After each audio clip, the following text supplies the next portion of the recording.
दोन हात उगारून माणूस काही लोकांना काही काळासाठी दहशतीत ठेवू शकतो, पण हात जोडून तोच माणूस लाखो हृदयांवर अधिराज्य गाजवू शकतो.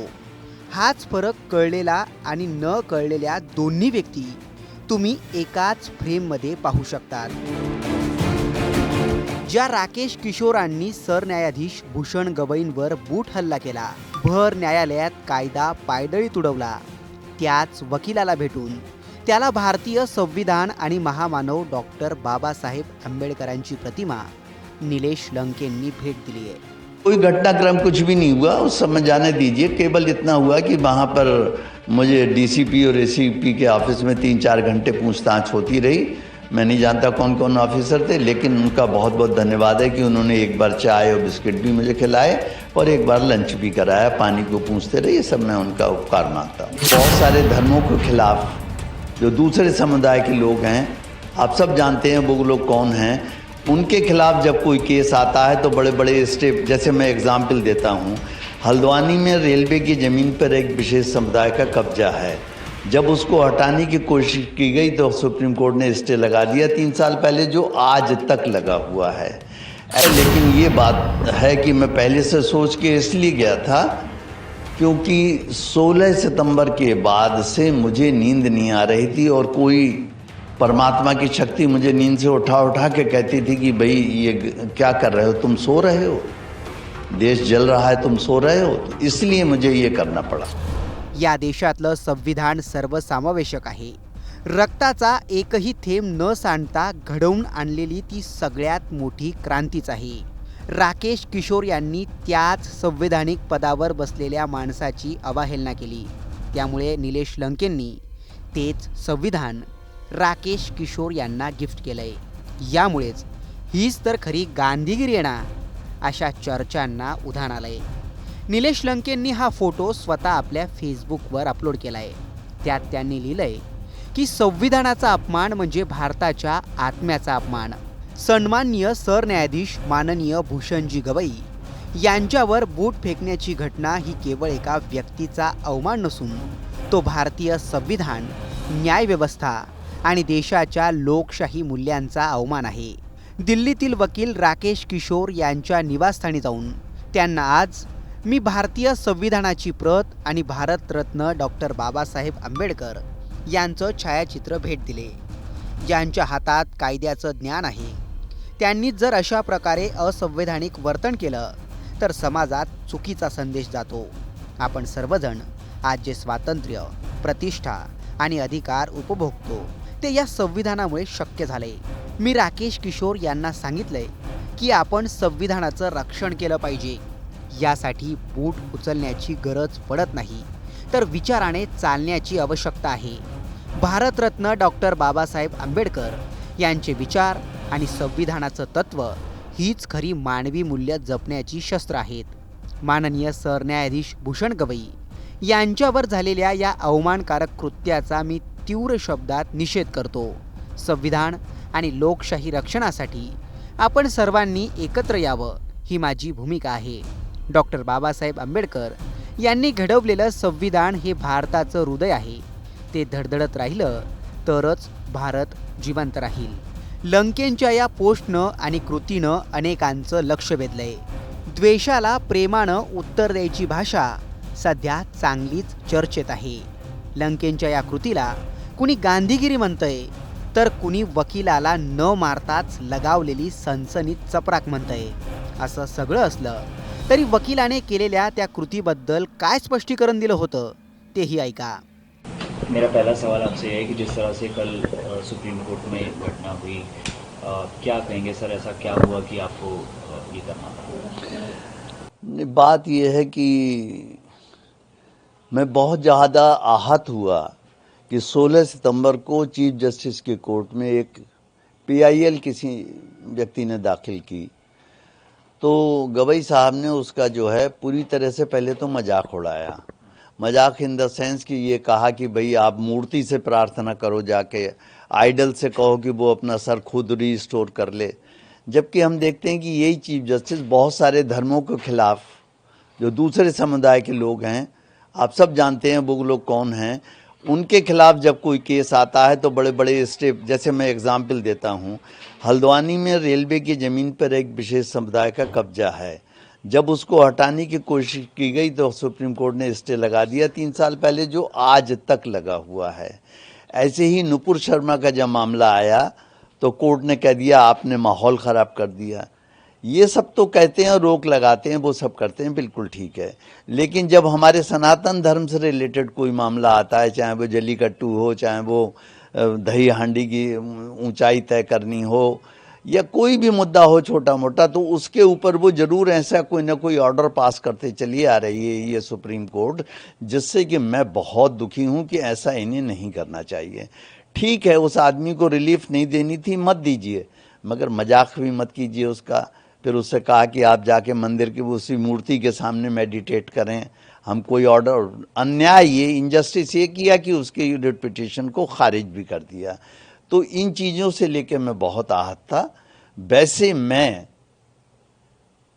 हिंसा के बहुत ज़्यादा खिलाफ हूँ, मगर ये आप लोग ये भी देखिए कि एक अहिंसक आदमी, सीधा सच्चा आदमी, जिसके ऊपर कोई केस आज तक नहीं है, किसी ग्रुप को नहीं बिलोंग करता है, उसको क्यों ये सब करना पड़ा। ये जरूर सोचने वाली बात है, पूरे देश को ये चिंतन करने वाली बात है कि ऐसा क्या हो गया आखिर।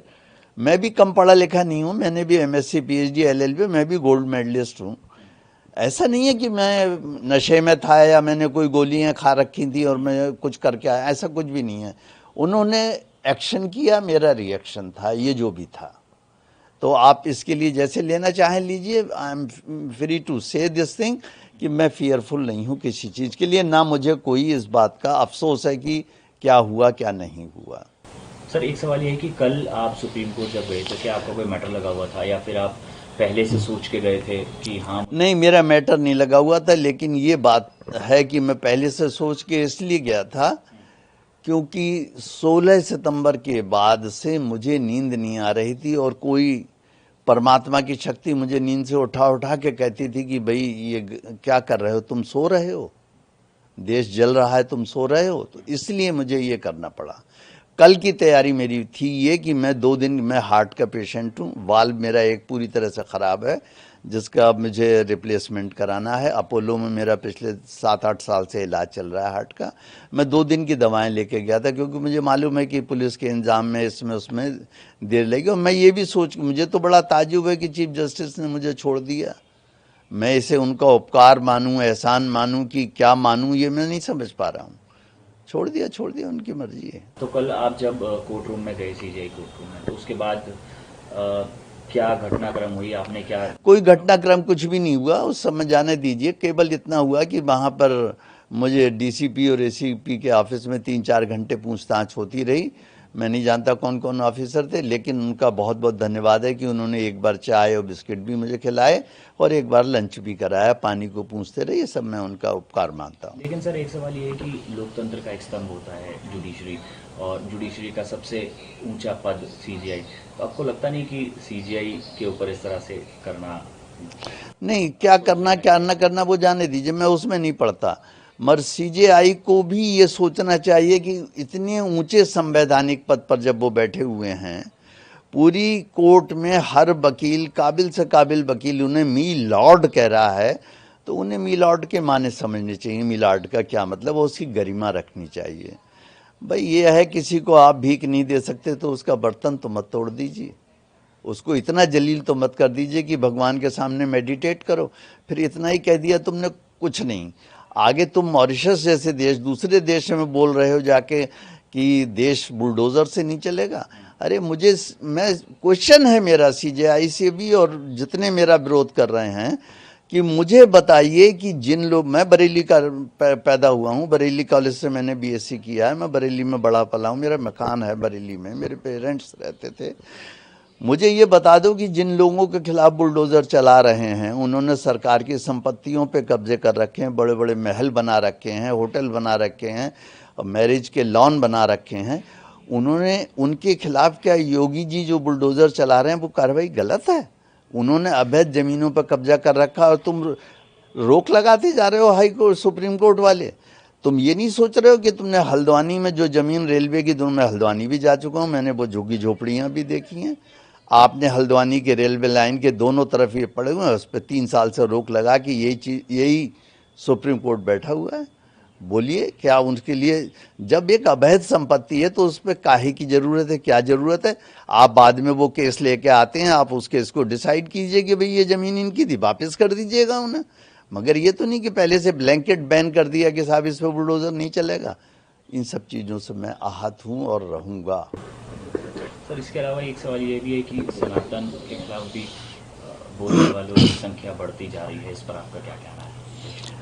नहीं, अब बात यह है कि भाई हजारों साल हम सबके गुलाम ही रहे। जो छोटी छोटी कौम आई वो हम पे राज करके चली गई, वो केवल इसलिए क्योंकि हम हमेशा बहुत टॉलरेंट रहे। आज भी हम टॉलरेंट हैं, लेकिन जब हमारा अस्तित्व खतरे में है तो मैं चाहता हूं कि सनातनी कोई भी चुप ना बैठे, घर में कुछ ना कुछ जो जिस स्तर पे कर सकता है वो करे।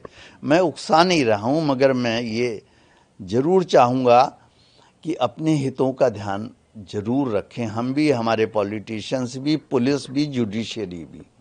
और वो समझें कि भाई जब 1947 में आज़ाद हुआ था हमारा देश, उस समय 7 मुल्क थे और 7 की जगह आज 57 हैं। हम एक थे, उसमें से भी आधा इधर दे दिया, आधा उधर दे दिया, अब आधा फिर बंटने वाला, फिर हम पे क्या बचेगा? हम कहाँ भागेंगे? मेरा ये तर्क है उसके पीछे। एक सवाल ये सर कि पुलिस ने तो एक्शन नहीं लिया क्योंकि सुप्रीम कोर्ट की तरफ से कोई कंप्लेंट नहीं मिली, लेकिन अब बार काउंसिल जो है वो कहीं ना कहीं एक्शन ले सकता है आपके खिलाफ। नहीं, बार काउंसिल ले नहीं सकता, बार काउंसिल ने ले लिया। कल ही मेरे पास हार्ड कॉपी आई है, मैं आपको दिखा भी सकता हूँ, मेरे पास ही थी अभी। जरा सा उठाइएगा, उधर रखिए। हाँ, ये मैं लेटर अपना दिखा रहा हूँ। ये मिस्टर मन्नान जो हैं वहाँ पर, ये सेक्रेटरी हैं इसके, और ये इन्होंने जो है ये पूरा ऑर्डर निकाल दिया। अब आप इसी ऑर्डर में केवल इसकी मेरी एक बात सुन लीजिए। एडवोकेट एक्ट जिसके अंतर्गत मुझे सस्पेंड किया गया है, उसका सेक्शन 735 पढ़ लीजिए। उसमें लिखा हुआ है कि जब भी कोई कंप्लेंट आप पे आती है, अव्वल तो कोई कंप्लेंट आई नहीं, या आप सुओ मोटो ले रहे हैं एक्शन, तो उस मैटर को आप एक डिसिप्लिनरी कमेटी बना के दे दीजिए। वो हमें नोटिस देगी, हम उसका जवाब देंगे। ये इसे कहते हैं प्रिंसिपल ऑफ नेचुरल जस्टिस। अब आप देखिए क्या कमाल है, इतने बड़े जिसे आप कहते हैं बार काउंसिल, उसने नियमों का उल्लंघन कर दिया मेरे मामले में। उन्होंने मुझे कोई नोटिस नहीं दिया, कोई डिसिप्लिनरी कमेटी नहीं बनाई, एक ही आदमी ने ऑर्डर भेज दिया कि सस्पेंड हो गया आप, और अब आप कहीं प्रैक्टिस नहीं कर सकते। बताइए, कमाल की बात है। मेरे केस लगे हुए हैं जिनसे मैंने फीस ली हुई है, मुझे उनकी फीस रिटर्न करनी पड़ रही है। सवेरे ही एक सज्जन आए थे, अपनी फाइलें ले गए, जिन्हें मैं छोड़ के आ रहा था, आपने देखा था, और बड़ा सा बैग था, फाइलें थी, और उन्होंने कहा साहब पैसे में, जो मुझ पर आज थे नहीं पैसे। मैंने कहा मैं बाद में दे दूंगा आपको, और दूंगा मैं उन्हें, क्योंकि मैं किसी का पैसा नहीं मार सकता। तो मगर उन्हें भी सोचना चाहिए कि एकदम उन्होंने तुगलकी फरमान मेरे खिलाफ जारी कर दिया कि आप सस्पेंड, ऐसे सस्पेंड होता है कोई? मैं जवाब दूंगा इसका उन्हें। सर एक सवाल ये है कि कल से हम देख रहे हैं सोशल मीडिया पर, और इसके अलावा अपोजिशन के कई सारे लीडर्स स्टेटमेंट दे रहे हैं, और उनका कहना है कि एक दलित जज के ऊपर इस तरह से ये तो बात को घुमा रहे हैं, प्रोपेगेंडा चलाया जा रहा है, आप क्या कहेंगे? हाँ, मैं ये कहूँगा कि मेरा नाम है डॉक्टर राकेश किशोर। क्या कोई मेरी जात बता सकता? हो सकता है मैं भी दलित हूँ।